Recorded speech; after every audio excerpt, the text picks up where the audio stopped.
our introduction to visual screenings that you can do with a client. And of course, we always start out our videos with observation and things that we're looking at. So in one of the videos where we talked about, okay, before we look at even measuring range of motion with like a goniometer, you want to observe our client. And so I mentioned in that video that the position that our client is in is going to impact their visual field. So if you haven't seen that video yet, what I mean is if my pelvis is to the side and I'm, sitting in a chair like this, maybe I'm leaning this way and my head is kind of shortened.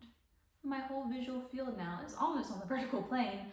And we know that we do ours primarily on the horizontal plane. And so it's really not fair to my client if I assess them in this position. And so what I want to do is try to alleviate some of these positioning details in order to just have them be the most successful. So this is usually best done, I found in my experience, if a client is supported. So this isn't necessarily when I do visual screenings or visual testing, it isn't something that I do when they're sitting edge of mat unsupported. It'll be like when they're in their wheelchair. I might even like tilt them a little bit if they need it, just so that they're able to focus here and not on like their body and where they're at. Because if you think about when you're in an uncomfortable position, it's very hard to concentrate on really anything. So we want to set them up for success. So I've got my client set up, positioned well. Some people their head will be at midline. Other people's head might be to this side.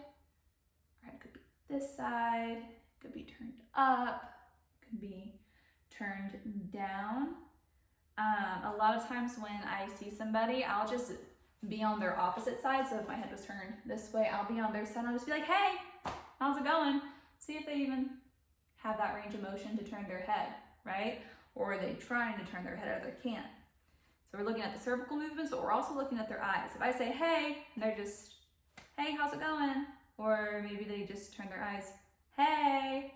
All right, now I'm looking, okay, is it an ocular motor issue or is it a cervical muscular issue? Which I know that's like a rabbit hole we could dive down, but this is kind of the process of what goes through my mind, at least when I'm just observing my client offhand for visual difficulties. So we're observing them here, because if I'm over here and they don't see me, but maybe I come in from their other side, they move that way. Okay, so we can move our eyes to the right, but it's a little bit more challenging to move our eyes to the left. So then I'll walk around this way. How far will they track me? Right then I'm already looking at visual tracking. I'm looking at, okay, I know that if I have a hard time crossing midline with my eyes, there might be a field cut. Little things to look for just based off of positioning. And it all took less than 5-10 seconds to do that. So the different visual screenings that I'm going to go over with in the next few videos is we're going to look at visual scanning, visual tracking. We can look at how to do an assessment for a field cut and saccadic movements. And I'll go in more details about what that means. Oh, and convergence. Can't forget convergence. What all that means. That way you guys know, because that's kind of important. So, onto the videos.